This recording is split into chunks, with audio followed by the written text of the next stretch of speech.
हे welcome back दोस्तों। We guard stabiliser के video में और एसी के वीडियो में कई लोगों ने मुझसे कमेंट में नीचे रिक्वेस्ट किया कि एयर कंडीशनर की क्लीनिंग आप घर पे करके दिखाएं कि कैसे एयर कंडीशनर को घर पे ही आप क्लीन कर सकते हैं।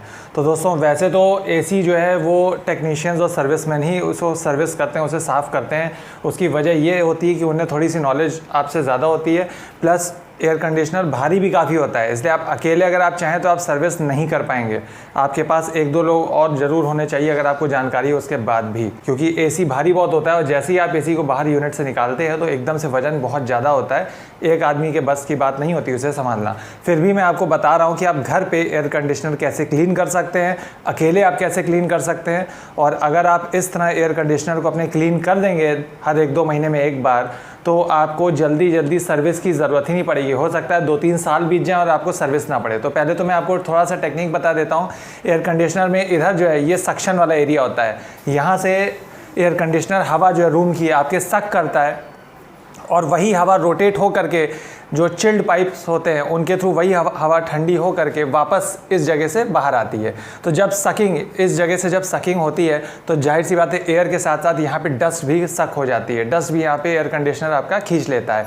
विंडो एसी हो चाहे स्प्लिट एसी हो, एक फंडामेंटल जो है काम करने का, जो प्रोसीजर है काम करने का एसी का, वो बिल्कुल सेम रहता है, बस थोड़ा सा डिज़ाइन बदल जाता है। तो मैं आगे की आपको पहले मैं ग्रिल हटा के दिखाता हूँ कि किस तरह आप ग्रिल हटाएंगे। कोई भी कंपनी का एसी हो, तरीका यही सेम ही रहता है। तो सबसे पहले आप ग्रिल देखिए इस तरह। सबसे पहले फ्रंट ग्रिल आप उठाएंगे और कुछ मॉडल्स में ग्रिल जो है इस साइड से, लेफ्ट हैंड साइड से, यहाँ से लगे यहाँ से फिल्टर आप स्लाइड कर सकते हैं, ऐसे जैसे आप अपनी ड्रॉर खींचते हैं, ठीक उस तरह से। ये आपने फ्रंट ग्रिल उठाई, इसके बाद देखिए इस जगह पर ये यहाँ पे अटका हुआ है, इसको हल्का सा लेफ्ट यूँ स्लाइड करेंगे और इसके बाद इसे आसानी से बाहर निकालेंगे। जो आपके घर पे आते हैं सर्विसमैन, वो अक्सर आप गौर करेंगे ये जो इसके प्लास्टिक पार्ट्स हैं ये अक्सर उसे वो तोड़ देते हैं जल्दीबाजी के चक्कर में और जल्दीबाजी से फिटिंग करने और उतारने के चक्कर में। तो ये बहुत सेंसिटिव होता है, ये अगर एक बार टूट जाए तो फिर आपका ये जो फ्रंट ग्रिल है वो अटकेगी नहीं और उसे प्लास्टिक टेप से या जुगाड़ से किसी तरीके से वो लोग रोकते हैं।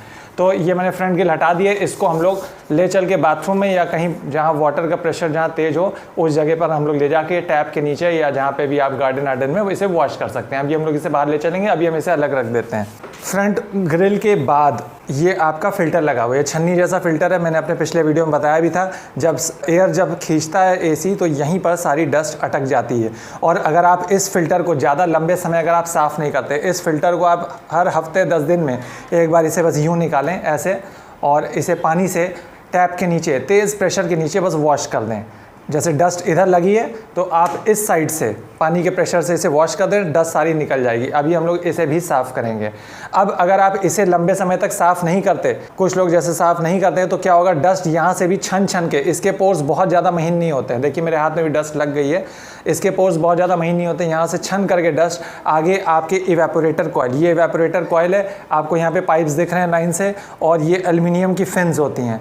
एल्युमिनियम की फिन्स एक तरह से कूलिंग को और बढ़ावा देती हैं। तो पाइप्स जो होते हैं वो कॉपर के होते हैं, इनमें गैस चलती है और ये एल्युमिनियम की फिन्स को भी जब यहाँ से डस्ट पार होकर के यहाँ जाएगी तो इनके बीच का गैप बहुत बारीक होता है। जैसे आप समझ लीजिए बिल्कुल बहुत बारीक फिन्स हैं और इसमें जब डस्ट लंबे समय तक जाती रहती है तो यहीं से एयर सक होती है। एयर खींचने में जब यहाँ डस्ट अटक जाएगी तो एसी एयर सही से नहीं खींच पाता और इसी वजह से आपके एसी में कमी आने लगती है कूलिंग में और आपको एसी सर्विस कराना पड़ता है।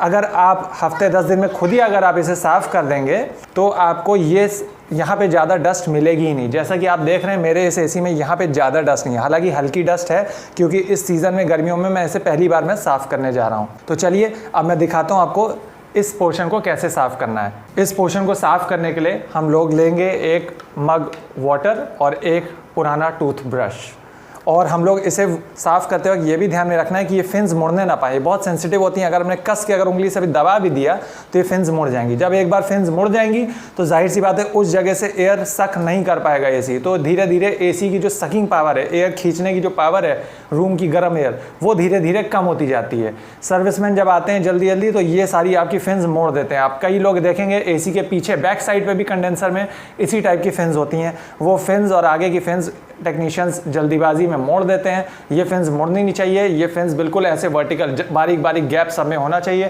ताकि एयर इसमें से एसी अच्छे से खींच सके। जब नया एसी आता है आप देखेंगे बिल्कुल ब्रांड न्यू, एक एक फिन्स बिल्कुल सीधी होती है, जरा सी भी मुड़ी नहीं होती। तो कोशिश करिए आपका एसी वैसे ही मेंटेन रहे तो आपका एसी लंबे समय तक अच्छा काम कर पाएगा। अब जब आपको ये फिन्स साफ़ करनी है तो आपको दांत वाले ब्रश में पानी में यूँ डिप करके और इस तरह आपको कुछ डस्ट इसकी हटानी है ऐसे।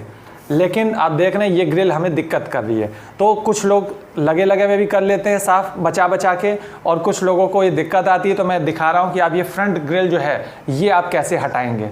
तो मैं बता देता हूँ कि पहली बार अगर आप इस ग्रिल को निकाल लें तो आपको ज़रूर दिक्कत होगी, लेकिन एक बार जब आप अच्छे से समझ जाएंगे तो फिर आपको आगे दिक्कत नहीं होगी।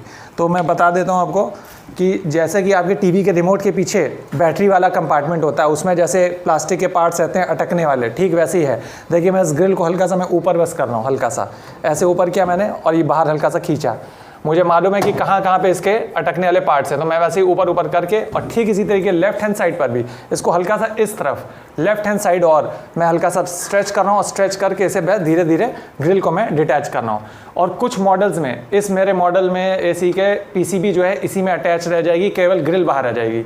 कुछ में पीसीबी ग्रिल में ही लगी रहती है और पीसीबी से अंदर तक एक केबल गया होता है जिसमें कपलर लगा होता है, तो उस कपलर को डिटैच कर दिया जाता है। ये पीसीबी में पानी नहीं जाना चाहिए।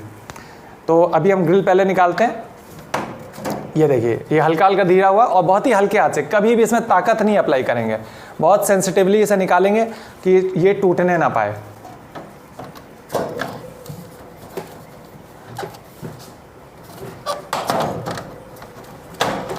निकालने की ज़रूरत इसलिए क्योंकि वरना यहाँ पे हमारे ब्रश से जो सफाई है वो अच्छे से नहीं हो पाएगी। अगर एक बार हट जाता है तो हम बहुत ईजिली और बहुत आसानी से इस पोर्शन को साफ़ कर पाएंगे।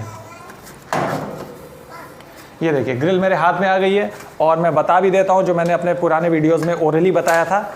ये देखिए ये पोर्शन सेंसिटिव होता है, ये पोर्शन और ये पोर्शन जो है आपके टेक्नीशियंस जब आएंगे तो वो इसको तोड़ देते हैं, आप लाख कहते रहना है तो भी। और जब एक बार ये सब टूट जाता है, ये इस तरफ आप देखिए ये पोर्शन, जब एक बार ये सब टूट जाता है तो आपकी ग्रिल सही से अटकना बंद हो जाती है। तो इसको आप ध्यान में रखें। ये ग्रिल मैं अलग रख देता हूँ और इसको भी मैं वॉश कर दूँगा। इसमें भी देखिए यहाँ पे डस्ट है, तो इसे भी हम लोग टैप के नीचे ले जाके वॉश कर देंगे। और ये रही हमारी पीसीबी। कुछ मॉडल्स में मैंने बताया कि पीसीबी यहीं पे लगी फिक्स रहती है, आप हटा नहीं सकते हैं। और यहाँ से बैक साइड पे एक कपलर आपको मिलेगा, इस तरफ एक कपलर मिलेगा, उसको डिटैच कर देंगे तो पीसीबी आपकी यहीं लगी रह जाएगी। उस केसेस में यहाँ पे पानी नहीं डालेंगे ताकि पीसीबी ना भीगने पाए। इसको भी मैं अलग रख देता हूँ। अब ये कुछ आपके सेंसर्स हैं, इनको हम लोग निकाल देते हैं ऐसे। टेम्परेचर सेंसर है एक, और एक जो रूम के अंदर जो हवा है, रूम के जो करंट रूम टेम्परेचर है एक वो सेंसर है, और एक जो एसी जो आपका कूलिंग कर चुका है एक उसका सेंसर है। ये प्लास्टिक के पीसेस होते हैं, इनको भी हम निकाल दे रहे हैं और अलग रख देते हैं। अब देखिए अब इतना पोर्शन हमें फ्री मिल गया। थोड़ी थोड़ी डस्ट दिख रही है, अगर बहुत ज़्यादा डस्ट है तो अच्छे से आप 2 बार क्लीनिंग करें, लेकिन ये फिन्स ना तो मुड़नी चाहिए और ना इसमें कोई होनी चाहिए। देखिए हम ऐसे ऐसे से साफ़ करेंगे, ज़्यादा पानी लगाइए और इसे वॉश कर दीजिए। टेक्नीशियंस अक्सर जो आते हैं आप देखेंगे केमिकल यूज़ करते हैं, बॉटल में बंद करके एक स्प्रे यूज़ करते हैं। वो केमिकल होता है सी शाइन। सी शाइन केमिकल का काम ये रहता है कि जब ये डस्ट बिल्कुल पत्थर की तरह हार्ड हो जाती है, जो लोग लंबे समय सर्विस या खुद साफ़ नहीं करते या सर्विस काफ़ी देर में कराते हैं, तो टेक्नीशियंस जो आपके घर पे या ऑफिस में आते हैं आप देखेंगे एक बॉटल में केमिकल यूज़ करते हैं, वो होता है केमिकल सी शाइन। उस केमिकल का काम ये होता है कि जब आपकी डस्ट ये बिल्कुल हार्ड हो जाए, बिल्कुल जम जाए, बिल्कुल पत्थर की तरह, तो वो जल्दी से आसानी से हटती नहीं है, तो वो केमिकल्स का यूज़ करते हैं। वो एसिड टाइप का केमिकल होता है जो कि डस्ट को बिल्कुल बहुत ही जल्दी मिनटों में काट देता है। लेकिन उस केमिकल से एक नुकसान होता है, ये जो आपके कॉपर के पाइप्स हैं जिनमें गैस चलती है, तो जब वो केमिकल इस पर लगता है तो इन पाइप्स को भी हल्का वो घिस देता है। एक तरह से आप कह सकते हैं कि हल्का गला देता है, बहुत बारीक। तो जब आप बार सी शाइन केमिकल से जब आप सर्विस कराएंगे तो ये पाइप्स आपके धीरे बाहर की तरफ से गलना शुरू हो जाते हैं। जब गलते हैं तो धीरे कुछ सालों में आपके पाइप्स पतले हो जाएंगे। जब पतले हो जाएंगे तो गैस आपकी लीक करना शुरू हो जाएगी, और एक बार गैस लीक होना शुरू हुई बार तो बार कभी कहीं से लीक होती रहेगी, आप चाहे लाख रिपेयरिंग कराते रहें। तो कोशिश करें आप केवल डिटर्जेंट और पानी से ही आप सर्विस कराएं। और अगर आप जिस तरह मैं ये बता रहा हूँ, अगर आप हर 1-2 महीने पे ये काम खुद कर देते हैं तो आपको जल्दी सर्विस करानी ही नहीं पड़ेगी, क्योंकि डस्ट ज़्यादा लगेगी ही नहीं। जब डस्ट जमेगी नहीं तो एसी में सर्विस की आवश्यकता जल्दी नहीं पड़ेगी। इस तरह करके हम लोग सारी ये डस्ट पानी से हटा देंगे। और ब्रश कभी भी ऐसे नहीं चलाएंगे, नहीं तो फिन्स मुड़ जाएंगी। ब्रश हमेशा वर्टिकल डायरेक्शन में चलेगा। और ग्रिल हटाने से फ़ायदा यह है कि बहुत आप अच्छे से और इजीली आप क्लीनिंग आप कर पाएंगे।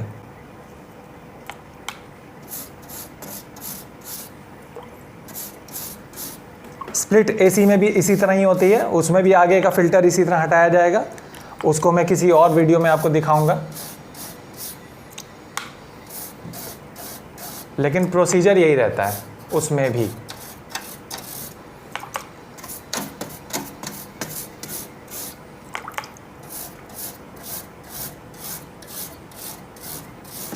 कायदे से दोस्तों, अगर आगे वाला फ़िल्टर अगर साफ़ अगर हो जाता है तो अंदर जल्दी इस जगह पे डस्ट आती ही नहीं है। तो सबसे बढ़िया तो ये है कि आप हर हफ्ते एक बार आगे वाला फ़िल्टर, जो कि बहुत ही ईजिली निकल जाता है, खुद ही वॉश कर दें। मुश्किल से 1-2 मिनट लगता है। अभी आप देखेंगे जब मैं उसे वॉश करूँगा। और आप आगे वाला फ़िल्टर अगर क्लीन कर देंगे तो यहाँ पे आपको बहुत ज़्यादा जल्दी सफाई करने की ज़रूरत नहीं पड़ेगी। मुश्किल से 1-2 साल में एक बार यहाँ पे सफाई आपको करने की ज़रूरत पड़ेगी। कार के रेडिएटर में भी आप इसी तरह के फैंस आप देखते हैं, क्योंकि उसका भी फंक्शन थोड़ा सेम होता है। फैंस लगने से कूलिंग या हीट रेडिएटिंग कैपेसिटी बढ़ जाती है। एरिया जब बढ़ जाता है तो ज़्यादा एयर इससे टच होके जाएगी और ज़्यादा जल्दी कूल होगा। तो दोस्तों, ये लगभग आप देख सकते हैं क्लीन हो गया है और काफ़ी डस्ट इससे हट चुकी है। और अगर आपका एसी ज़्यादा गंदा है तो आप ये प्रोसेस 2 बार कर दें और एक क्लॉथ गीला करके आप ये सब भी साफ़ कर सकते हैं कि यहाँ भी जो डस्ट लगी हो हट जाए, वरना यही डस्ट खिंच करके वापस जाएगी। जितना आप क्लीन कर सकते हैं उतना आप क्लीन आप कर दीजिए। और एसी अकेले कभी उतारेंगे नहीं।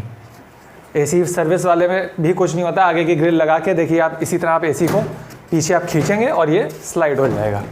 बस इसी तरह यहाँ से पकड़ के आप 2 लोग अगर यहाँ से दम लगा के इसे खींच दें तो जैसे ड्रॉअर बाहर आती है टेबल के, ठीक उसी तरीके एसी बाहर आ जाएगा। और उसके बाद आप आसानी से सर्विस आप करवा सकते हैं।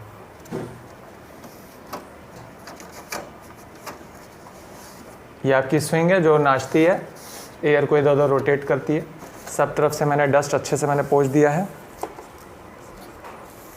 अब हम लोग इसको वापस लगा देते हैं। दोनों प्लास्टिक पार्ट्स, ये देखिए यहाँ पर दोनों पाइप के बीच में अटकता है, ऑलरेडी ये बना हुआ है। और ठीक इसी तरीके ये भी। और ये रूम के अंदर की एयर वाला सेंसर है, इसको ऐसे लगा देंगे। और ये एसी के टेम्परेचर का सेंसर है। दोनों मैंने लगा दिया। अब कुछ नहीं करना है। जो बाकी हम लोगों ने चीज़ें निकाली उन्हें साफ़ करके यहाँ पे वापस लगा देना है। ये इवेपोरेटर कॉइल है। ठीक पीछे इसी तरह का कंडेंसर कॉइल होता है, उसको भी हम लोग लगे लगे पानी से, तेज़ पानी के प्रेशर से पाइप से वॉश कर देंगे। वो भी अभी दिखाते हैं किस तरह करेंगे। तो दोस्तों, हम लोग आ चुके हैं अपने आउटडोर जगह पर। और ये देखिए एसी का फ़िल्टर है, ये इस तरह लगा हुआ था। डस्ट यहाँ पर अटकी हुई है, तो हम लोग इसको पलट देंगे और इस तरफ से पानी का प्रेशर मारेंगे और इसे धुल देंगे।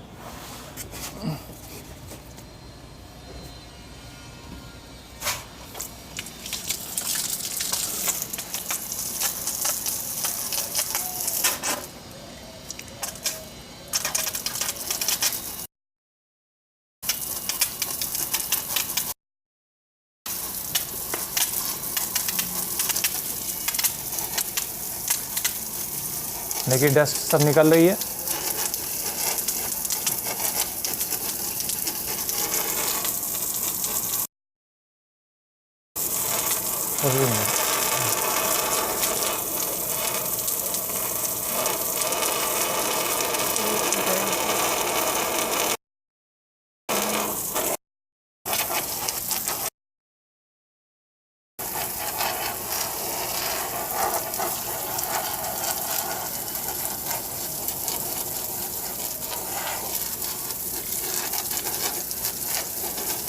इसको आप टैप के नीचे भी कर सकते हैं। ये फ़िल्टर दोस्तों वॉश हो गया। जब इस तरफ से वॉश हो गया तो आप पानी इधर से भी मार सकते हैं, सब तरफ से करके।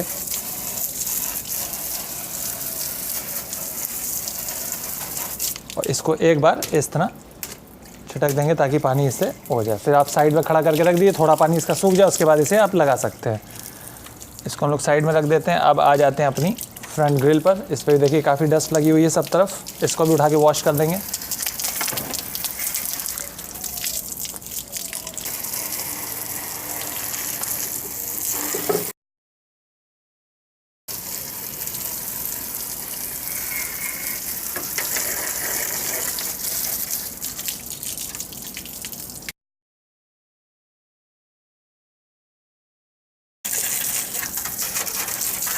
अगर ज़रूरत पड़े तो आप पानी के साथ थोड़ा डिटर्जेंट भी लगा सकते हैं और दांत वाले ब्रश से पुराने या कपड़े से वॉश कर सकते हैं अच्छे से।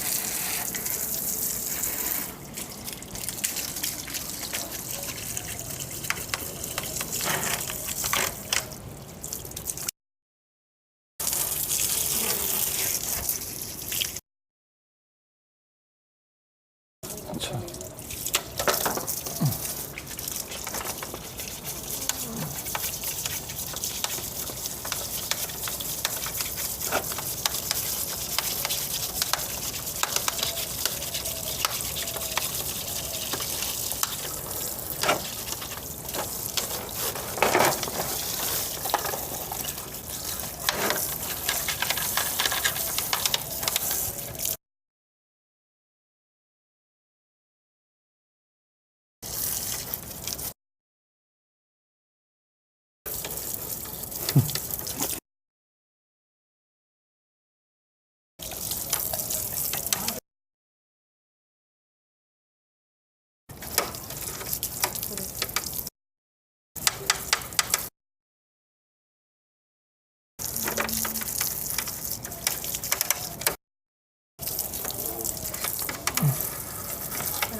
तो दोस्तों ये भी अब अच्छे से क्लीन हो चुकी है फ्रंट ग्रिल। अब बचा तीसरा वाला पार्ट, इसको भी देखिए हम लोग साफ़ कर देंगे इसी तरह, और चाहें तो आप डिटर्जेंट का यूज़ आप कर सकते हैं।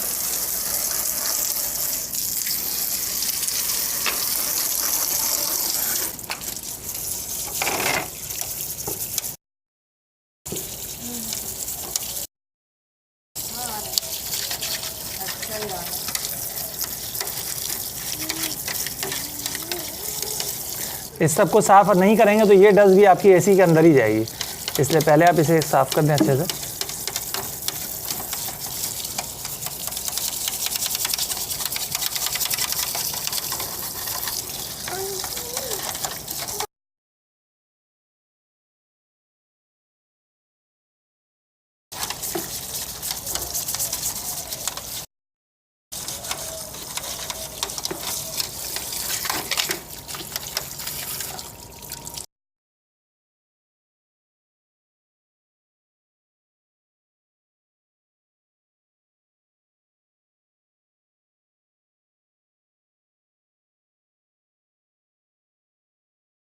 अब हम लोग दोस्तों 5 मिनट के लिए इसे धूप में ही सूखने देते हैं और हम लोग चलते हैं अपने एसी के बैक साइड पर और वहाँ पे कंडेंसर को भी थोड़ा साफ़ कर देते हैं।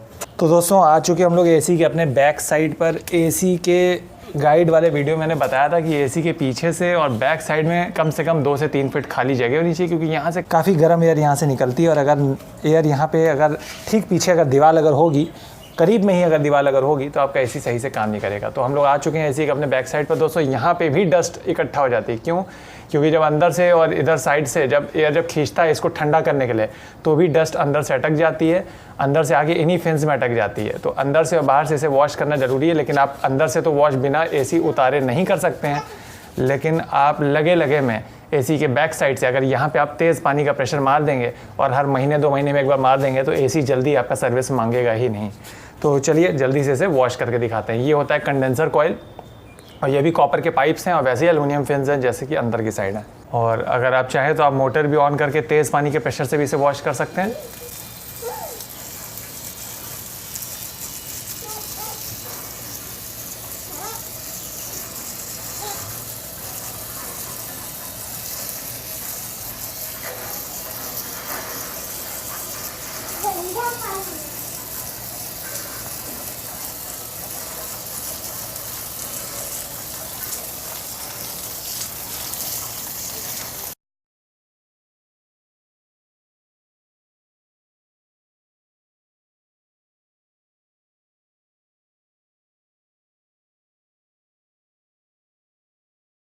अच्छा दोस्तों, आप ये बिल्कुल ना सोचें कि आप यहाँ से तेज़ पानी डाल लें तो अंदर चला जाएगा।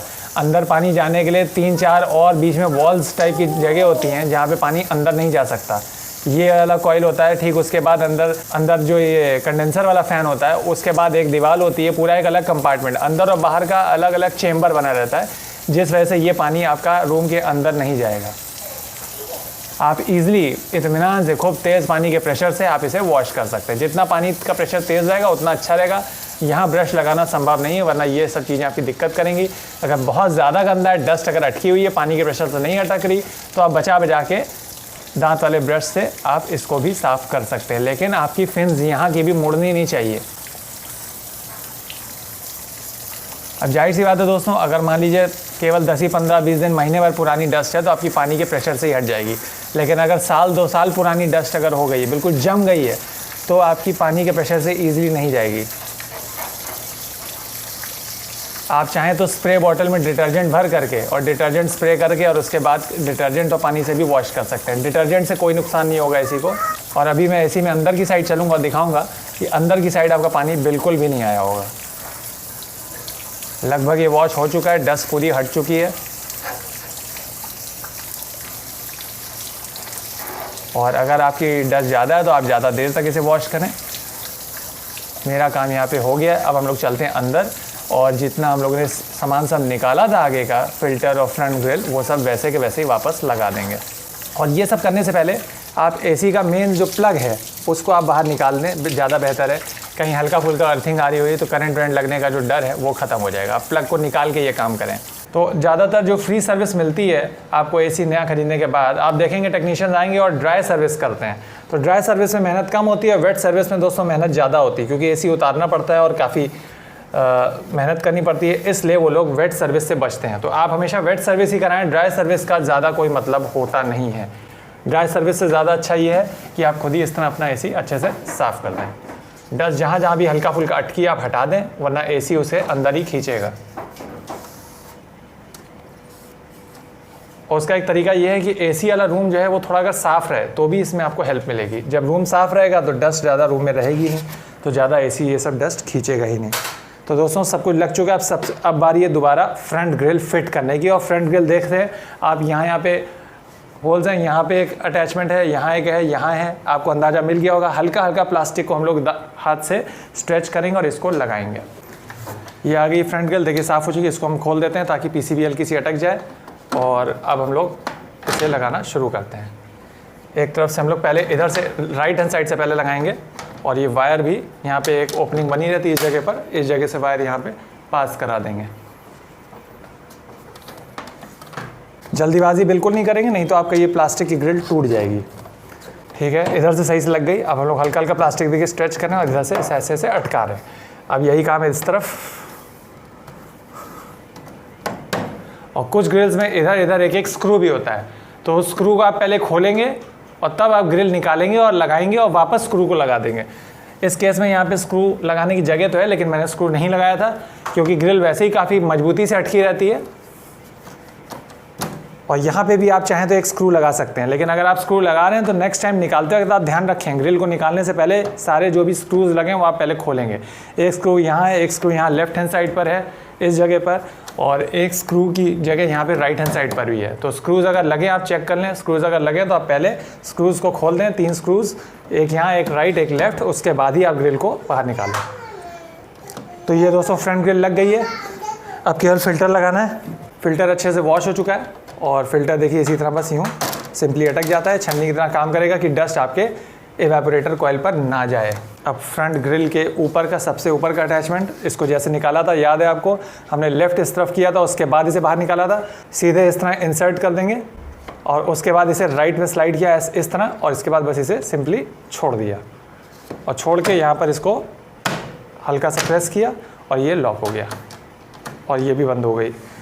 दोस्तों एसी आपका रेडी हो गया है और इस तरह आप घर पे एसी की क्लीनिंग कर सकते हैं। अगर ये आप करते रहते हैं महीने 2 महीने 3 महीने में एक बार, तो एसी आपका सालों साल ऐसे ही चलता रहेगा। आपको सर्विसमैन बुला के सर्विस नहीं करनी पड़ेगी। और सर्विसमैन अगर आप बुलाएं भी तो आप सी शाइन केमिकल का यूज़ ना कराएं तो ज़्यादा बेहतर है। उनसे कह दें कि भले ज़्यादा टाइम लगे, आप डिटर्जेंट से ही क्लीनिंग करिए।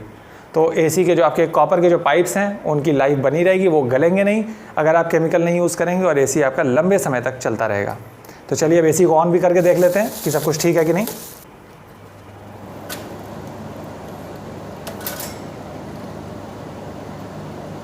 तो दोस्तों एसी आपका बिल्कुल सही चल चुका है और सही से वर्क कर रहा है। और एयर का प्रेशर, जब यहाँ पे एयर का प्रेशर कम हो जाए तो समझ जाइए आपका एयर फिल्टर गंदा हो गया। और वैसे आप वो नौबत आने ही ना दें, आप हफ्ते 10 दिन में खुद ही साफ़ कर लें। तो ये था दोस्तों घर पे आप एसी कैसे साफ़ कर सकते हैं, खुद ही अकेले कैसे साफ़ कर सकते हैं। और फुल सर्विस के लिए आपको कम से कम या तो टेक्नीशियन बुलाना पड़ेगा या 1-2 लोग आपको स्ट्रॉन्ग चाहिए जो एसी को उतार सकें और वापस इसे लगा सकें। तो वो उतार के वाली सर्विस जब टेक्नीशियन मेरे घर पे आएगा तब मैं इसे रिकॉर्ड करूंगा और मैं आपको दिखाऊंगा। तो अभी के लिए इतना ही। आशा करता हूँ आपको वीडियो पसंद आया होगा। एसी से जुड़ा हुआ अगर कोई और सवाल है तो आप मुझसे कमेंट में नीचे पूछ सकते हैं। और अगर आपने मेरा एसी का कंप्लीट गाइड वाला पूरा 36 मिनट का, जिसमें 12 अलग अलग क्वेश्चंस के आंसर किए गए हैं, वो वीडियो अगर नहीं देखा तो डिस्क्रिप्शन में उसका लिंक है और ऊपर आई बटन पे लिंक आ रहा है, आप देख सकते हैं। और एसी के साथ स्टेबलाइज़र कौन सा यूज़ होना चाहिए मैंने आपको एक और वीडियो बना के दिखाया था, मैं दिखा भी देता हूँ। देखिए इसके साथ लगा हुआ है वी गार्ड का वही VG400 मॉडल, और कई साल से ये मॉडल मैं यूज़ कर रहा हूँ और ये सक्सेसफुली 1.5 टन के एसी पे काम कर रहा है। बल्कि मैं अपने रेफ्रिजरेटर में भी यही मॉडल स्टेबलाइज़र का मैं यूज़ करता हूँ। और एसी से रिलेटेड सारे जो जितने रिकमेंडेड एसीज़ हैं उनका लिंक मैंने नीचे डिस्क्रिप्शन में दे रखा है, आप जाके चेक कर सकते हैं कौन सा एसी परचेज़ करना चाहिए, क्यों परचेज़ करना चाहिए, क्या उसकी स्टार रेटिंग है, कितने टन का है, इन्वर्टर है कि स्प्लिट है, सारी चीज़ें मैंने आपको नीचे लिंक में बताई हुई हैं और स्क्रीन पे भी मैंने दिखाया हुआ है। और देख करके नीचे अगर समझ में आया तो लिंक पे क्लिक करके आप परचेज़ भी कर सकते हैं। तो चलिए आशा करता हूँ ये वीडियो आपको पसंद आया होगा। अभी के लिए इतना ही। Thank you for watching. Bye bye.